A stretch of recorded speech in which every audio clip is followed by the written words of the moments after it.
Amen, amen, amen, amen, amen, amen, amen. Alléluia. Alléluia. Il est vivant. Il est vivant.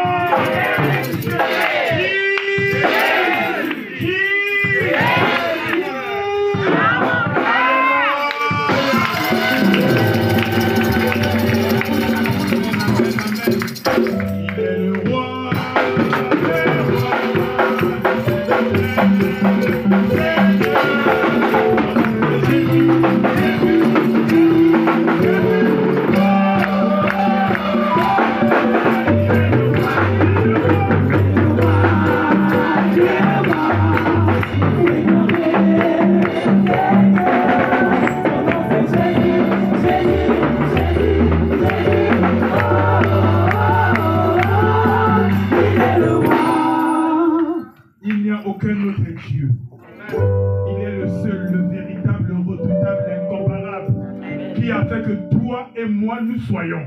Alléluia. C'est lui qui nous a encore accordé la grâce de venir dans sa présence. Parce que toi et moi, nous n'avons aucun mérite. Et ta parole déclare que tout n'est que grâce. Alléluia. Et tout en sachant que toutes les choses passeront. Mais il y a une chose qui ne passera pas. C'est sa parole. Parce que sa parole est son essence. Sa parole, c'est lui-même. Alléluia. Nous allons écouter la parole de Dieu. Je ne suis pas l'orateur. Nous allons appeler l'instrument que le Seigneur s'est choisi encore ce matin afin de déverser sa parole qui est une sémence au sein de nos cœurs afin que nos cœurs ce matin deviennent une terre fertile pour produire du fruit digne de la repentance. Parce que la parole de Dieu vient pour nous transformer. Elle vient pour nous changer. Elle vient pour nous embellir. Alléluia. Afin que nous soyons à l'image de Dieu. Est-ce qu'on peut acclamer pour la parole de Dieu?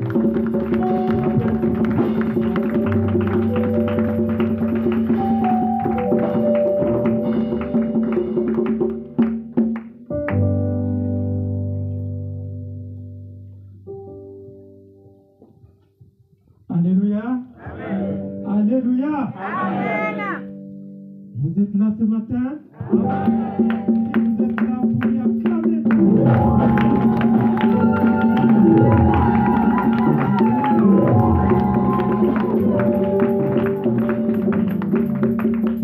Avant de commencer, je vais demander à la chorale de nous faire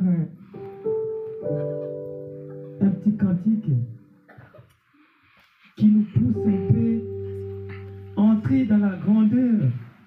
Un cantique qui a tendance d'adoration, comprendre la grandeur de notre Dieu, comprendre ce Dieu que nous servons, comprendre ce Dieu d'amour, ce Dieu qui t'aime toi et moi. Alléluia. La présence que j'aime.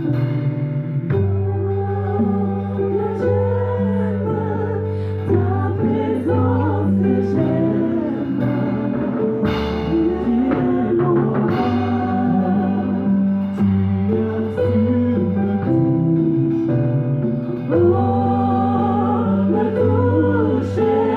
Tu as su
visible, invisible.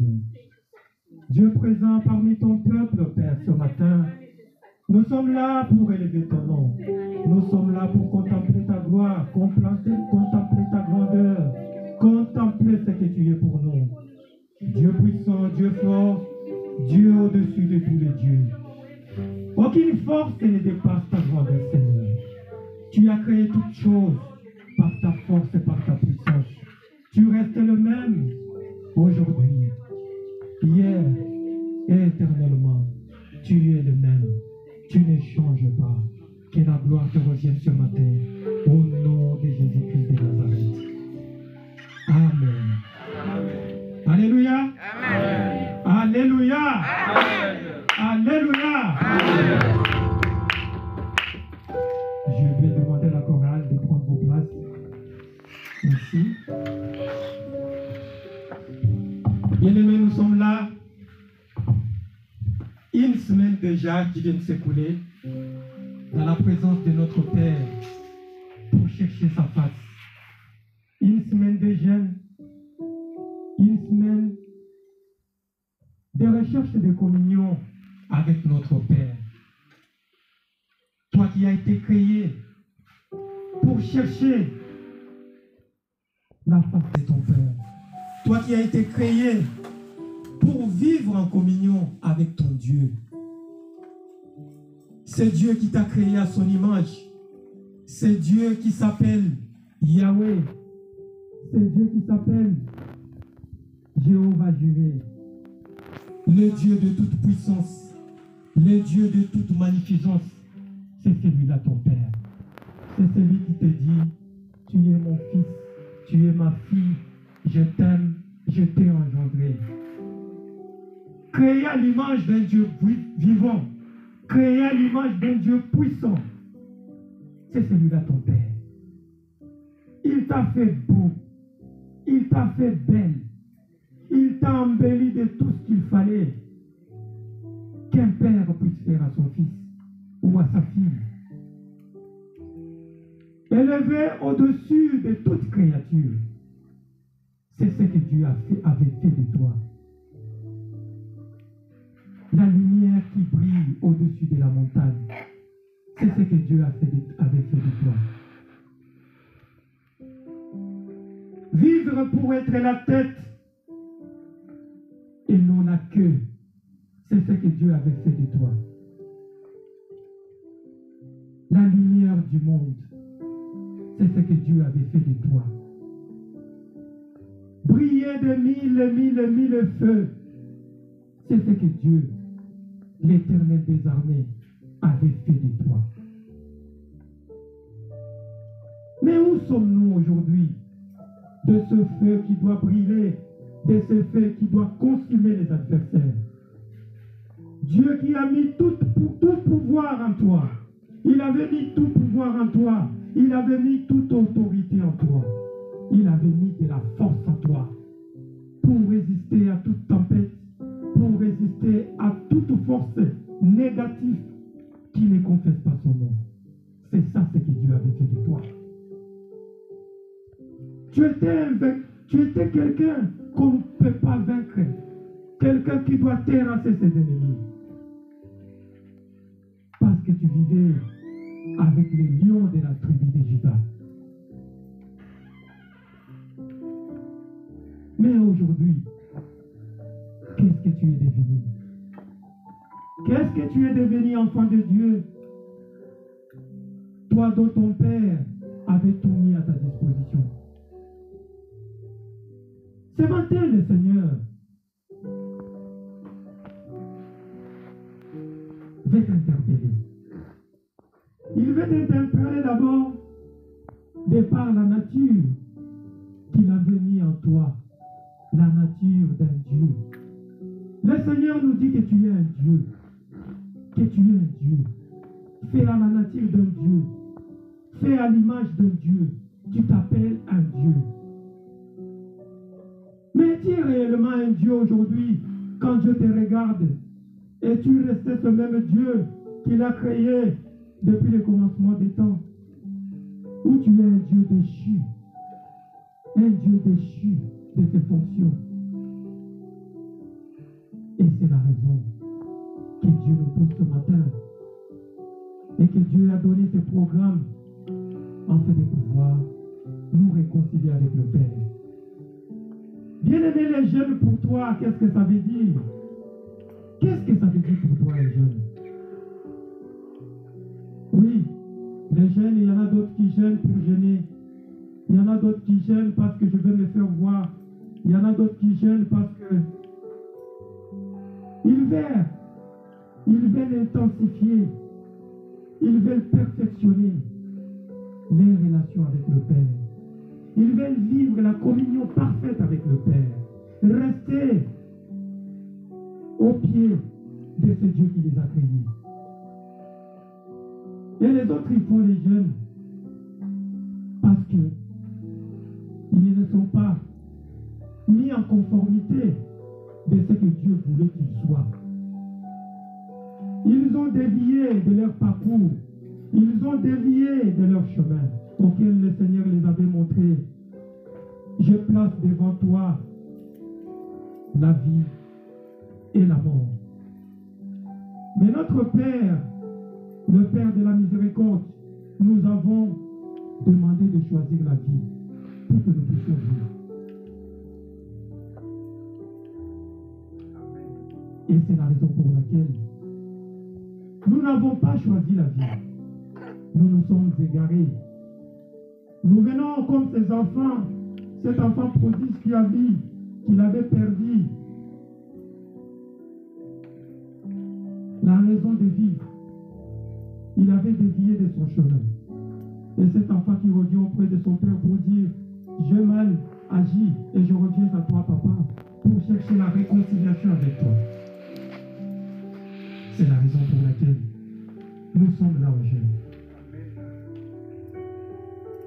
Bien-aimés, si nous regardons notre vie, l'âge que nous avons aujourd'hui, depuis que nous sommes sortis de nos seins maternels, nous pouvons voir que nous avons beaucoup mangé. Nous avons nourri ces corps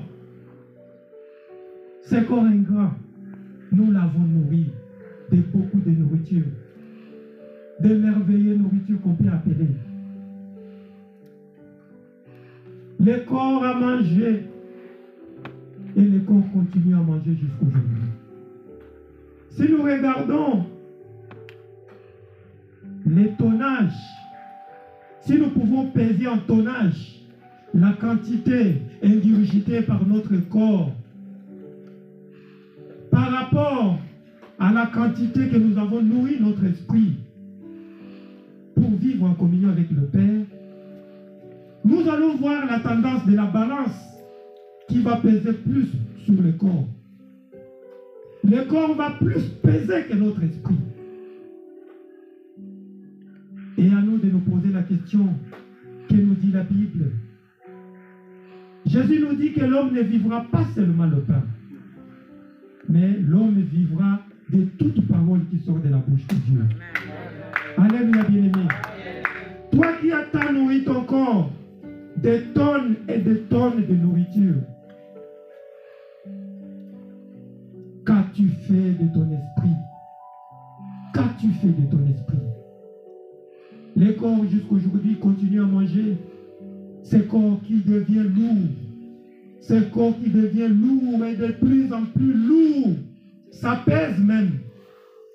Et ton esprit qui devient petit. Quand l'esprit devient petit, il y a un dérèglement dans les corps bien-aimés. Il y a un dérèglement qui entre dans les corps. Ça fait que le corps ne peut plus marcher comme il faut. Tu deviens quelqu'un qui va vaciller parce que tu n'es pas en équilibre avec toi-même. Alléluia. Tu n'es pas en équilibre avec toi-même. Ton corps est penchant. Ton corps est tordu. Parce que la balance a tendance à aller d'un côté. Tu n'es pas tout droit, bien-aimé. Tu as tant nourri ton corps et il pèse lourdement maintenant. Ça pèse. Et quand ça pèse, ça fait qu'il y ait deux tendances en toi. L'esprit qui devait être tout droit, l'esprit devient tordu par le poids de ton corps, qui fait que l'esprit qui devait être tout droit, l'esprit, il devient tordu. Alléluia, bien-aimé. Mais ce matin, le Seigneur nous a donné ce thème que nous allons débattre ensemble pour comprendre qu'est-ce que le Seigneur veut nous parler dans cette épître de Genèse. Alléluia, bien-aimé. Nous allons nous lever tous pour honorer la parole de Dieu et demander à un bon lecteur de nous lire ce livre de Genèse.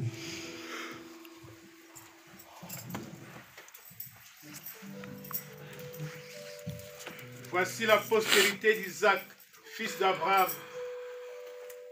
Abraham engendra Isaac.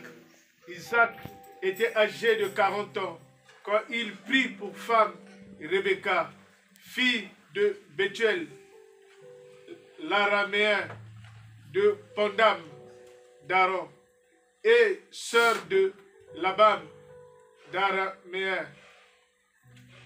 Isaac implora l'Éternel pour sa femme, car elle était stérile. Et l'Éternel l'exauça. Rebecca, sa femme, devint enceinte. Les enfants se heurtaient dans son sein.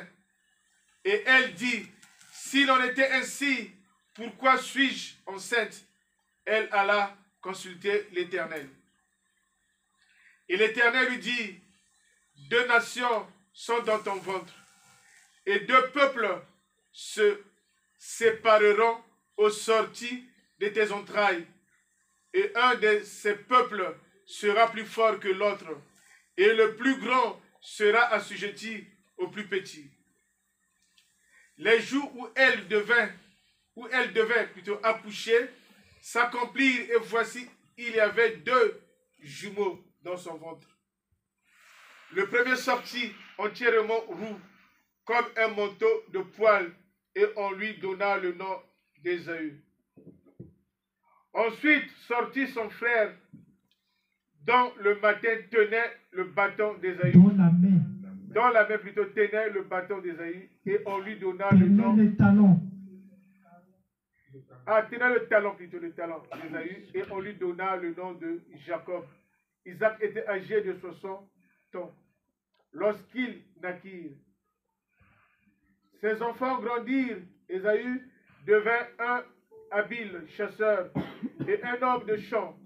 Mais Jacob fut un homme tranquille qui restait sous les tentes.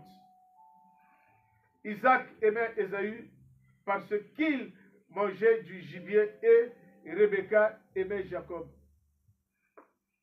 Comme Jacob faisait cuire un potage, Ésaü revint des champs accablé de fatigue. Et Ésaü dit à Jacob, laisse-moi, je t'en prie, manger de ce roux-là, car je suis fatigué. C'est pour cela qu'on a donné à Ésaü le nom d'Édom. Jacob dit, vends-moi aujourd'hui ton droit d'ânesse. Ésaü répondit, voici, je m'en vais nourrir. À quoi me serait ce droit d'ânesse? À quoi me sert ce droit d'ânesse? Et Jacob dit, jure-le moi. D'abord, il lui jura, et il vendit son droit d'ânesse à Jacob. Alors Jacob donna à Ésaü du pain et du potage, des lentilles. Il mangea et but, puis se leva et s'en alla. C'est ainsi qu'Ésaü méprisa le droit d'ânesse. Alléluia. Est-ce qu'on peut acclamer la parole du Seigneur? Je vous en prie, vous pouvez vous asseoir. Bien aimé, la parole de ce matin, c'est une parole que le Seigneur voudrait que tu puisses comprendre qu'est-ce qu'il veut nous dire dans cette parole qu'il nous donne ce matin. Ici, nous voyons une famille modeste comme toutes les familles. dans lesquels nous vivons. La famille d'Isaac. Isaac, qui était l'enfant d'Abraham. Amen. Alléluia. Amen. Il arrive que Isaac devient mature. Parce qu'ici, ce n'est plus cet Isaac qui devait être sacrifié comme on les connaît. Mais ici, c'est un papa, un responsable avec sa famille. Il est en famille avec sa femme, mais sa femme a un souci. Les soucis de la femme d'Isaac, c'est quoi?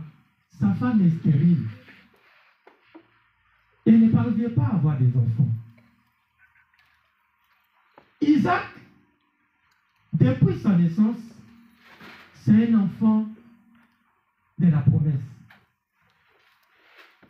C'est un enfant qui avait été promis par Dieu à Abraham. Et Dieu lui a donné un fils, des fils de la promesse. Isaac, étant grand, étant en famille, il se retrouve face à un problème. Les problèmes de la conception de sa femme. Isaac aussi étant l'enfant de la promesse, il était en même temps serviteur de Dieu. Alléluia, bien-aimé. C'était un serviteur de Dieu. Il s'est dit, de par la souffrance qui essaie de déranger ma femme, et de par la situation que nous vivons en famille, Isaac s'est dit, je dois implorer l'Éternel. Je dois supplier le Seigneur pour que le Seigneur puisse donner des enfants à ma femme. Isaac, il a imploré le Seigneur. Il a prié, bien-aimé. Alléluia. Et quand Isaac a prié, le Seigneur a fait quoi? Exaucé. Le Seigneur a exaucé Isaac. Et il lui a donné des enfants. Peut-être que Isaac avait demandé un fils, mais le Seigneur lui en a donné 2. Sa femme se retrouve enceinte de jumeaux. La femme d'Isaac, en se retrouvant enceinte de jumeaux, comme toutes les mamans, vous-même vous connaissez comment la grossesse est faite. La femme sent que dans son ventre, elle est enceinte, mais il y a des litres dans son ventre. C'est comme s'il y a des gens qui se battent dans son ventre. Il y a des coups qui se donnent dans le ventre. Mais la femme se pose la question, mais si je suis enceinte, pourquoi suis-je enceinte si je dois subir des choses qui se passent comme ça dans mon ventre? Et qu'est-ce qui s'est passé? La femme n'est pas allée voir le médecin. Mais comme la femme savait que la grossesse qu'elle a lui avait été demandée par Dieu. Alléluia, bien-aimé. C'est une grossesse qu'on a demandée au Seigneur. La femme se dit, je ne peux pas aller chercher le médecin. Parce que le médecin ne connaît pas ce qu'il y a dans mon ventre. Mais je dois aller chercher celui qui a fait quoi? Celui qui a exaucé ma prière et celui qui m'a donné des enfants. La femme Inde, elle va chercher le Seigneur par l'intermédiaire de qui? Les prophètes. Elle va voir un prophète bien-aimé, cette femme sage. Elle va chez le prophète et lui dit, homme de Dieu, moi je suis enceinte. Mais je suis enceinte, je ne comprends pas ce qui se passe dans mon ventre. Il y a des choses qui se passent. Il y a des coups qui se passent dans mon ventre.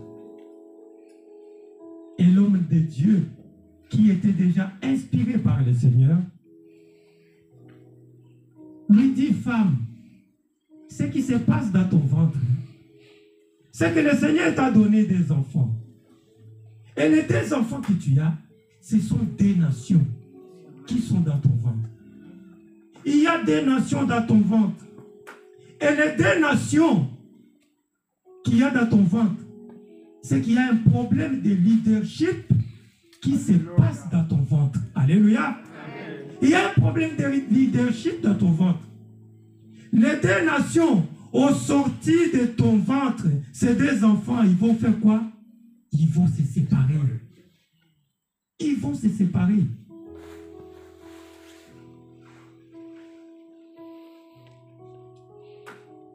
La femme, elle a bien entendu ce que le prophète de Dieu a dit. Elle s'est dit, ah bon? Donc c'est ce qui fait que il y a cette situation bizarre dans mon ventre. Donc il y a deux nations, et les deux nations, ce sont des enfants que le Seigneur m'a donnés. Mais les deux enfants, au sorti du ventre, ils vont se séparer. Mais ce sont des jumeaux. Ce sont des jumeaux. La femme comprend et elle se dit, sur base de ce que le prophète lui a dit, les petits frères vont assujettir les grands frères. Ça veut dire, le pouvoir de ces deux enfants dans les ventres, c'est le petit frère qui doit être le grand frère à la place du grand frère. Donc il y aura inversion des rôles dans les ventres, dans les deux enfants. Mais on se pose la question. Nous, on sait que quand l'aîné vient, il reste l'aîné. Et le cadet, quand il vient, il reste le cadet. Mais ici, il y a déjà des rôles que le Seigneur inspire à son prophète pour dire à Rebecca que le petit va assujettir les grands frères. Je pense que, comme toute maman, tu vas te poser la question, mais pourquoi? Mon fils aîné, pourquoi il doit être assujetti par son petit frère? Pour quelle cause? Rebecca a entendu et Rebecca a gardé dans son cœur. En gardant dans son cœur, Rebecca fait demi-tour pour rentrer à la maison. Elle rentre à la maison, elle continue à subir ce genre de choses qui se passent. Alléluia. Amen. En subissant toutes ces choses, comme la grossesse prend 9 mois, Rebecca finit par accoucher. Les jours d'accouchement, elle accouche effectivement de jumeaux.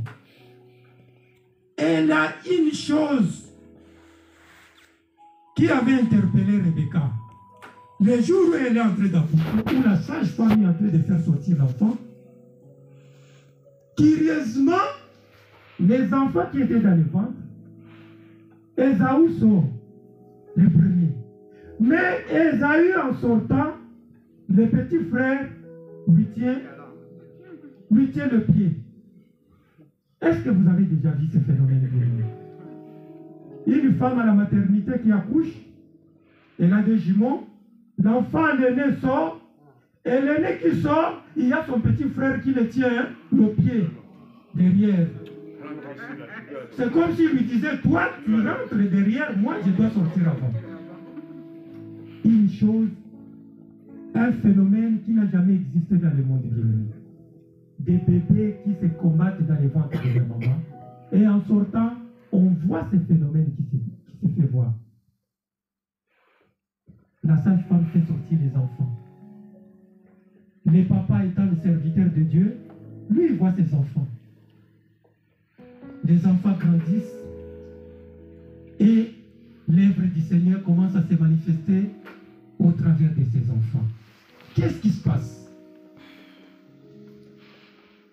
L'aîné devient un chasseur. Lui, sa vie, c'était quoi? La brousse, les champs. Le petit, sa vie, c'était quoi? Lui, c'était un homme de tente. Lui, il aimait le calme. Il avait un mode de vie contraire à son grand frère. C'était quelqu'un d'intègre, quelqu'un de tranquille dans la tête et dans l'esprit par rapport à son grand frère. Le grand frère, lui, il avait la tête un peu, on peut dire, la tête un peu qui bouge, quoi. Il avait la tête ailleurs. Lui, sa vie, c'était le matin, il se lève, il va en vagabondage dans la bourre. Il vagabonde dans la brousse, et comme il était chasseur, il peut attraper les gibiers, et il vient avec à la maison. Quand le grand frère venait avec les gibiers, le phénomène qu'il y a là-bas, on voit les papas qui aimaient beaucoup la viande. C'était un mangeur de viande, Isaac. Il mangeait trop la viande, à tel point qu'au fur et à mesure que son fils lui-même, des fois, il lui préparait, et le papa en a eu l'habitude à se mettre succulent. Quand son fils arrive, lui, il sait déjà que non, papa, lui, il aime cette partie. Il prépare, il va, papa, la nourriture est là, viens manger. Et le papa, il était déjà âgé. Il était déjà âgé. Il avait une vie trouble, il ne voyait pas bien.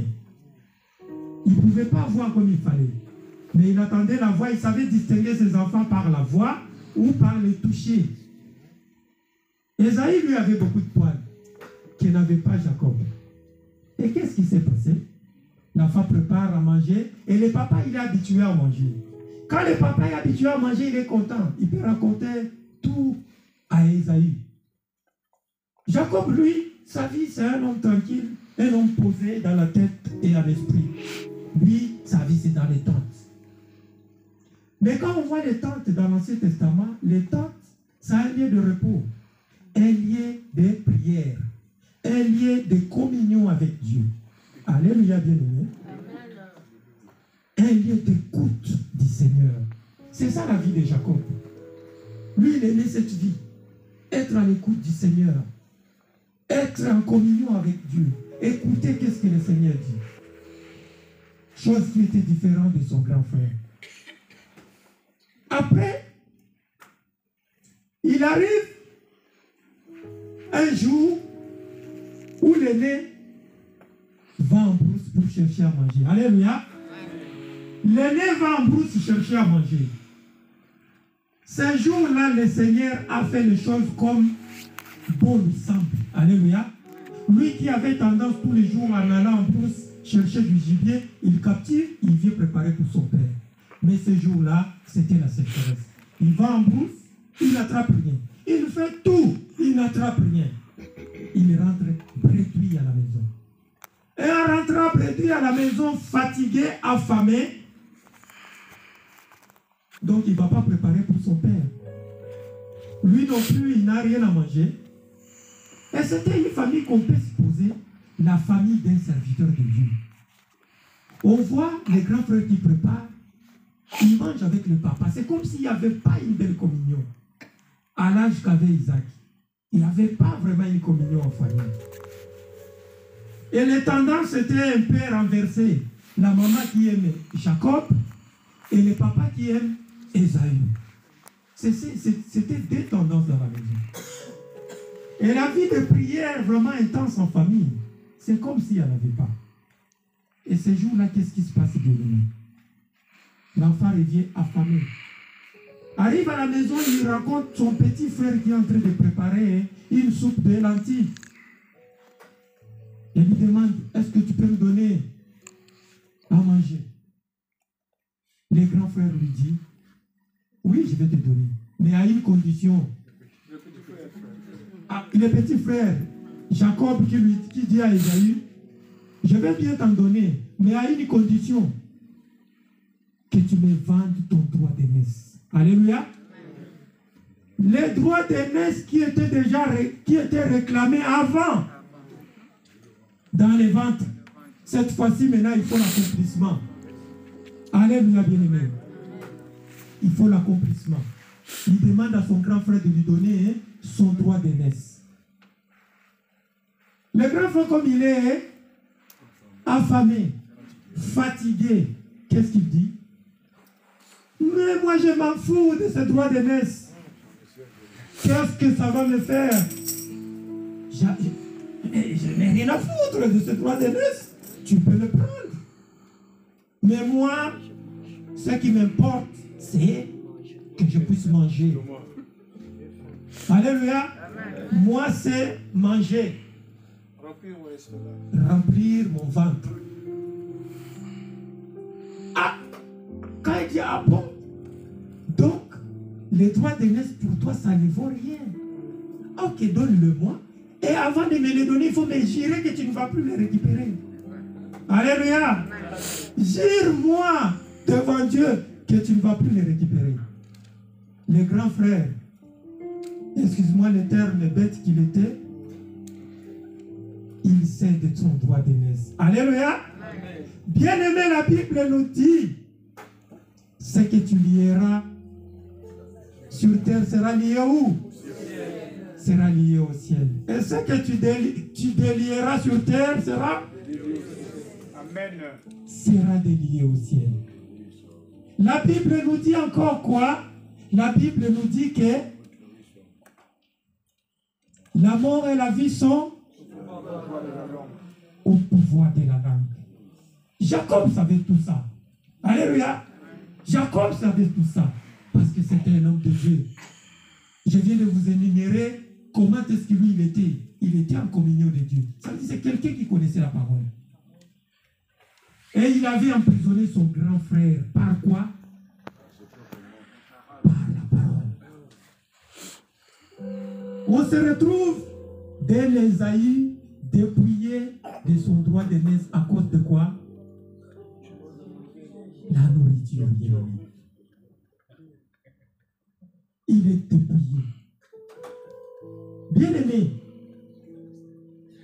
pourquoi Ésaïe a cédé son droit d'aînesse à cause de la nourriture? C'est parce qu'il ne savait pas l'importance d'être aimé. L'importance d'être aimé. En Israël, dans l'ancien temps, quand on t'appelait aîné d'une famille, ça veut dire le pouvoir de Dieu était sur toi. Amen. Tu étais un enfant choisi par Dieu. L'aîné de la famille, c'était un enfant réservé uniquement au Seigneur. Alléluia. Mais lui, comme c'était quelqu'un dont la tête était un peu... Il s'en est foutu. Il se dit, bon, j'en ai mal. À quoi ça me sert? Donc, on nous montre de quelqu'un qui aimait manger. Et quelqu'un qui avait la tête ailleurs. Au lieu de se concentrer sur l'essentiel. Alléluia. Alléluia. Amen. Au lieu de se concentrer sur l'essentiel. Les grands frères, le petit frère Jacob se retrouve avec tout pouvoir. Cédé par les grands frères.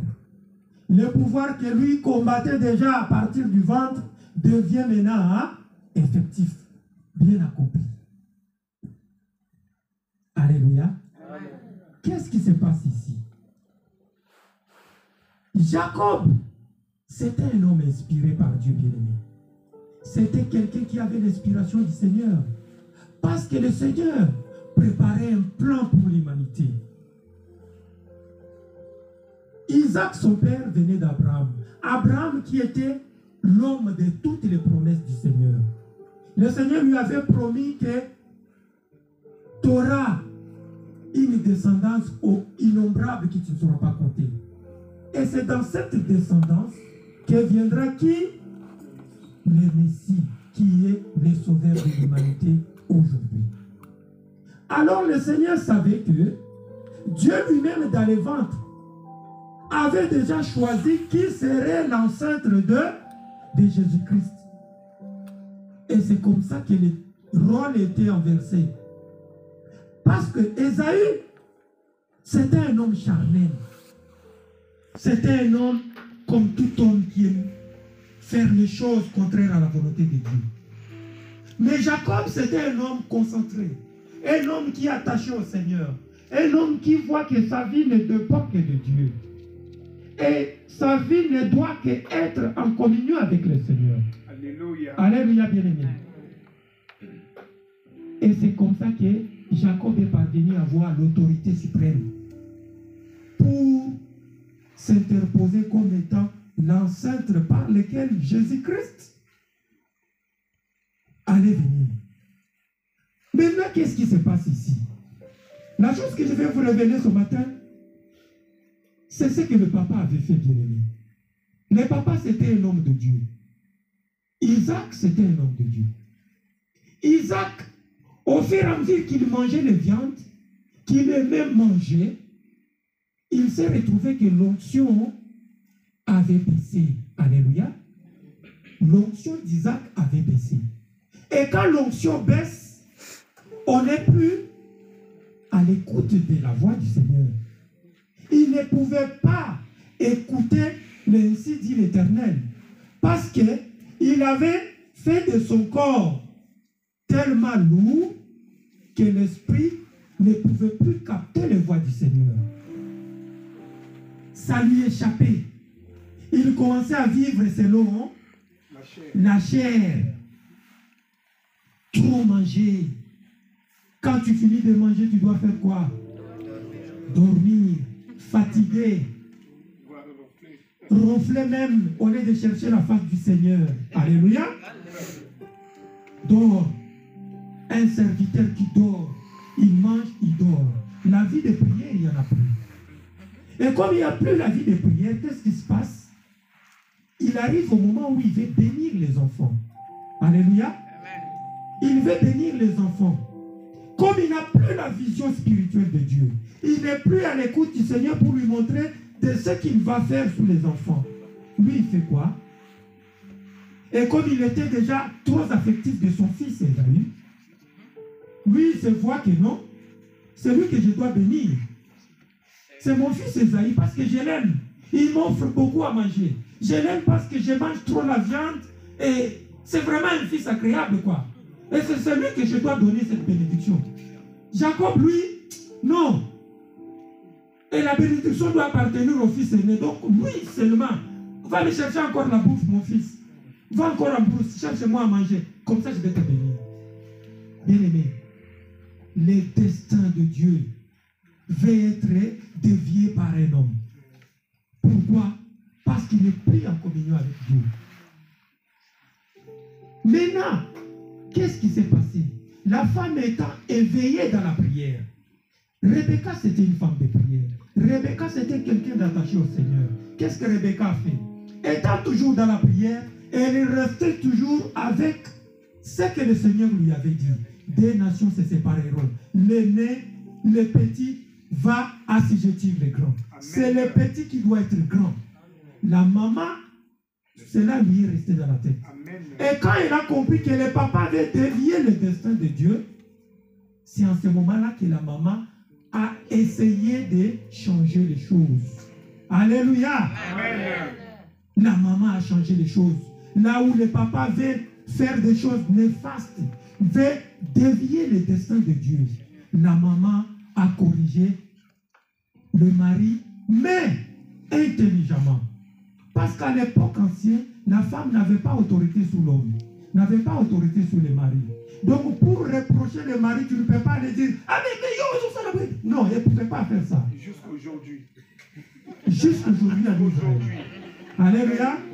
Jusqu'aujourd'hui, mais le contrat de ce que nous voyons en France. C'est le contrat de ce que nous voyons en France. La femme n'a pas autorité sur le mari. Et Rebecca l'avait bien montré.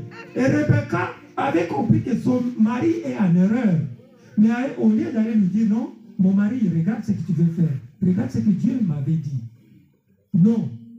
Elle a juste corrigé la faute de son mari intelligemment.